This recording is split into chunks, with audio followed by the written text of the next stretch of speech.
Unit 3A CUA, this is your retake tutorial. So question number 1 is given the quadratic function f of x equals -2 in parentheses x minus 2 squared minus 4, you need to identify the following. So A is the vertex.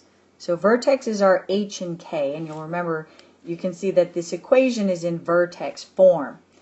Vertex form is where we have A, and then in parentheses x minus h squared plus k, where h and k make up our vertex. So just by looking at our equation, we can see that the h is a 2, so that's the x value of your vertex, and the k is -4. The y-intercept. From vertex form, we can't actually see the y-intercept. We do know that the definition of a y-intercept is when x is 0. So all you have to do is substitute in the function. Basically, we're going to evaluate the function when x is 0. So f of 0, let me clean that up a little bit. So f of 0 equals -2 times 0 minus 2 squared minus 4. Alright, so let's simplify that. Parentheses first, that's -2 squared. -2 squared is -2 times -2, which is 4. 4 times -2 is -8, and -8 minus 4 would then be -12. So your y-intercept would be at 0, -12. And one last thing, it says circle the correct answers to complete the sentence. So it says the vertex is the either a maximum or a minimum. This is determined by the A. If A is positive, then of course that would open up and we'd have a minimum value at the vertex, but this time A is negative. So if A is negative, that means it opens down, and so our vertex must be a maximum value, right? A is a -2. So since the A term is negative and the graph opens downward, that's what creates that maximum value. Number 2, identify the vertex for the quadratic function f of x equals x squared plus 8x plus 3. We could, of course, use our complete the square method, but even simpler, we know that the axis of symmetry, right, our AOS, which is the same value of the x value of your vertex, has the formula -b divided by 2 times a. So if we take our b, which is an 8, we can say that x equals -8 divided by 2 times the a, which here is a 1, and that gives us -4. So the x value of the vertex is -4. To find the y, we just use our function. We take f and evaluate it when x is a -4. So that means plug it in. So -4 squared plus 8 times -4 plus 3. You can simplify this on your calculator, or we can know that -4 squared is 16. Positive 8 times -4 is -32, so that's -16. And -16 plus 3 is -13, or -13. Number 3, draw a graph that could represent the function f of x equals ax squared plus bx plus c. That just means a quadratic, right? X squared, that's a quadratic, where a is a negative integer, right? That means it should open down, okay? Opens down. And c is a negative integer. C is the y-intercept, so where it crosses the y-axis. Scooch this up a little bit. So if it opens down and has to cross the y-axis in the negatives, that means it has to be below the origin. So it could look something like this. That meets the criteria. Pretty simple. Number 4, find the value of c that makes the trinomial x squared minus 8x plus c a perfect square trinomial. Right? We saw this when completing the square, and we found that the middle term, when you take the middle term, which is the -8x, which is the b, so if we take the middle term, which is the b, we divide it by 2, we split it into those 2 boxes, and then we squared it, we figured out what value would complete the square. That's what the value of c means. So in this case, that would be negative 8 divided by 2, which is negative 4. But when you square that, that becomes a positive. So the value of c that makes that a perfect square trinomial is 16. Number 5. Convert the equation y equals x squared minus 12x plus 44 to vertex form by completing the square. There is that completing the square. So when your a is a 1, which this is, right, we can go right here and say y equals, we already know that a is a 1, so parentheses squared. We already know x squared is an x. We should know that part. All right, if we do completing the square method, you could draw your square. It's almost a square. We put the x squared down here, and out here is the factors, meaning what do I multiply by that is the same thing and get an x squared. The only thing is x times x. So that is part of my binomial squared. You take the middle term, which is a negative 12x, and you have to split it into 2 equal boxes because it's a square.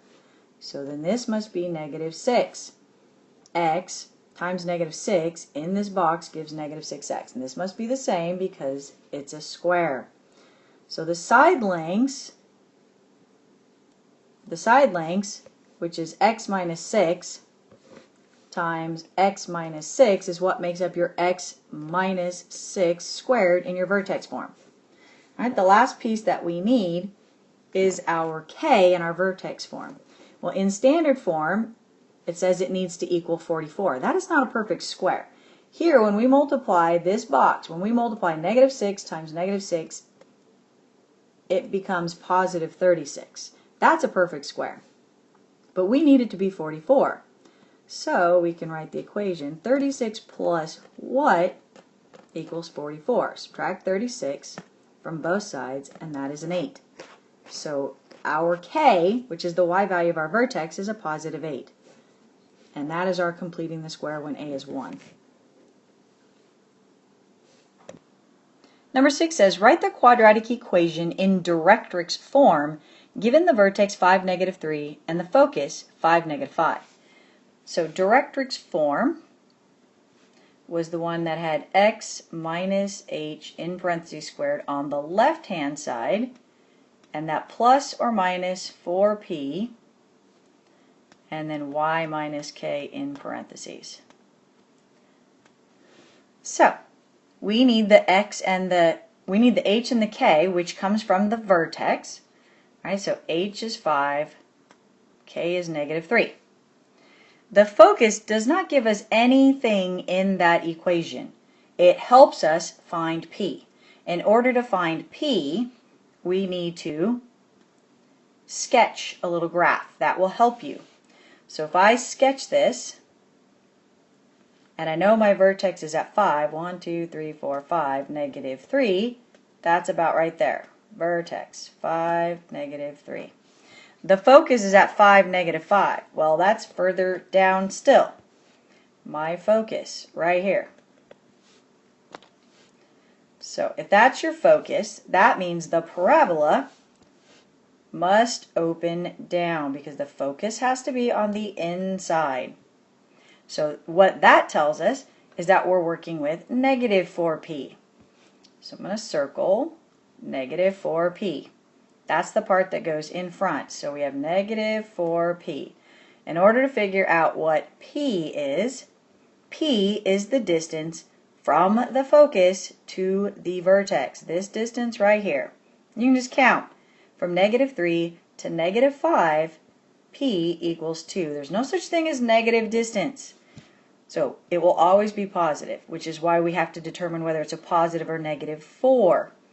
So when we start figuring out what goes in front of our y minus k, it's negative 4 times 2, which is negative 8. So we can fill in our equation. We have x minus the h, which is a 5, squared.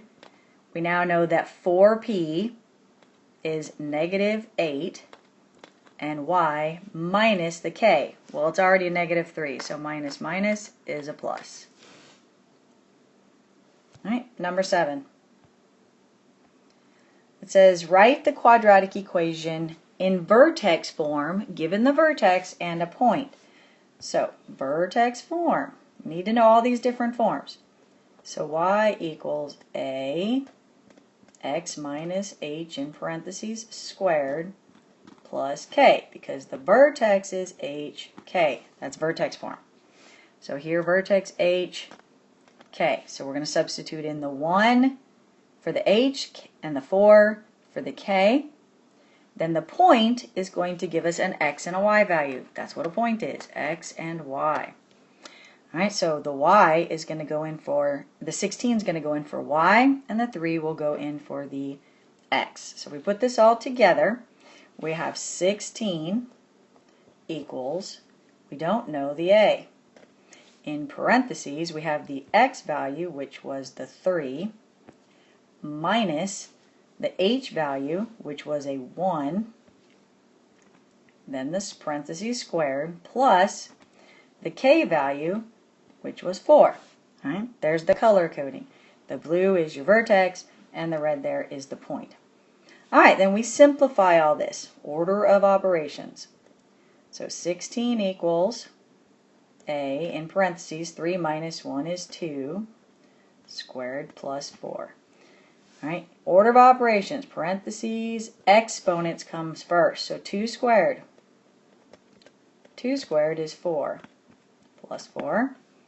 Next comes multiplication and division.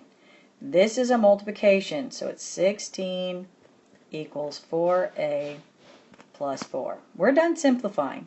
So at this point, you would have to solve for a.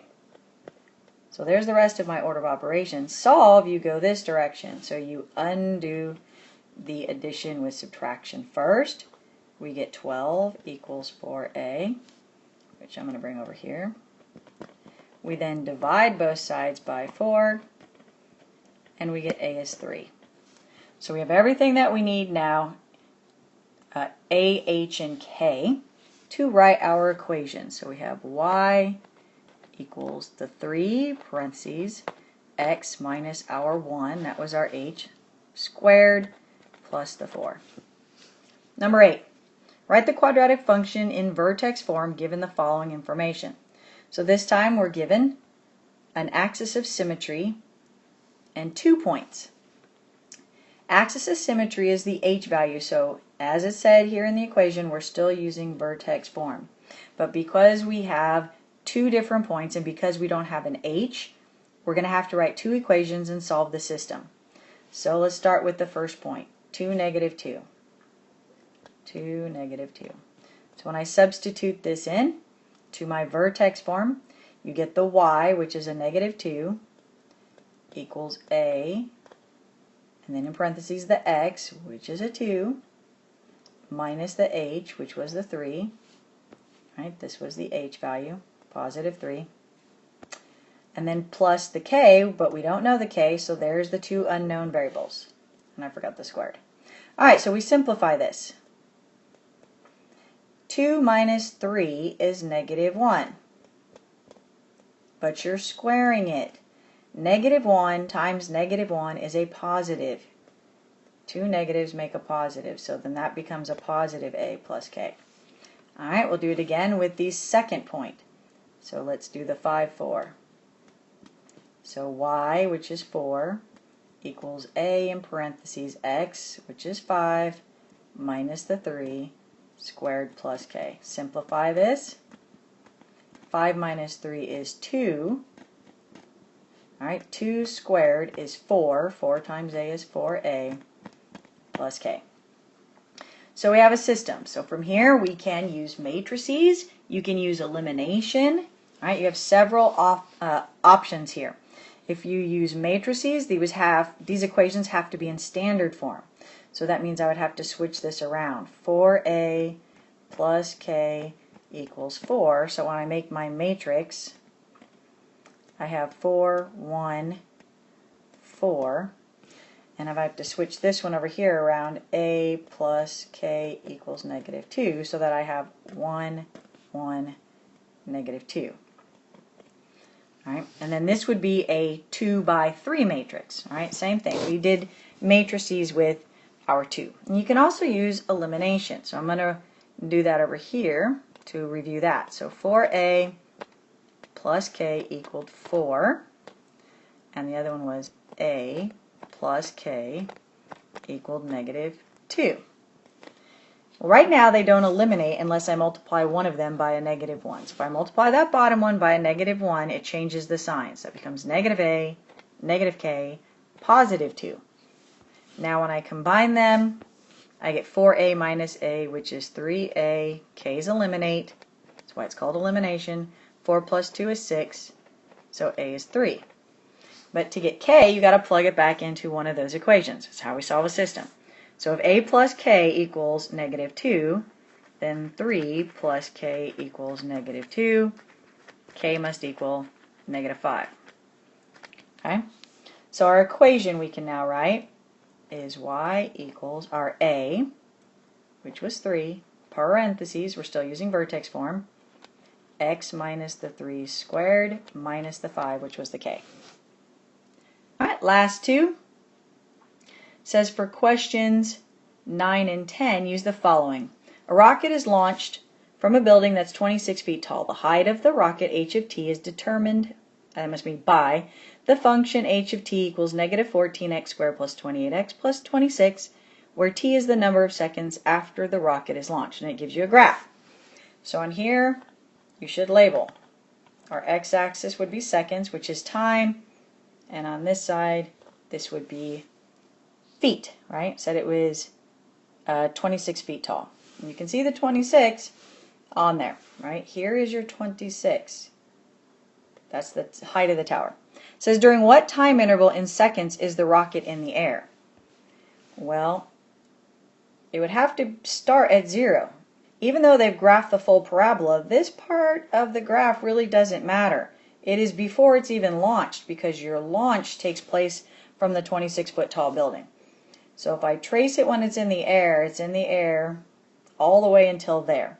So basically from 0 to about 2 point something. Alright, so it says answer should be written in interval notation. And so we'd say from 0, and let's say we calculated this out, and we get our x-intercept was at 2.70. You can do that second, trace, alright, set up a system, 2.7. Alright, it says what is the maximum height that the rocket goes?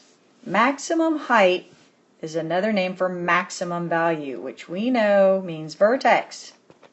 So if I go to the vertex, which is right here, and I look at the height, it's 40 feet. And that's it.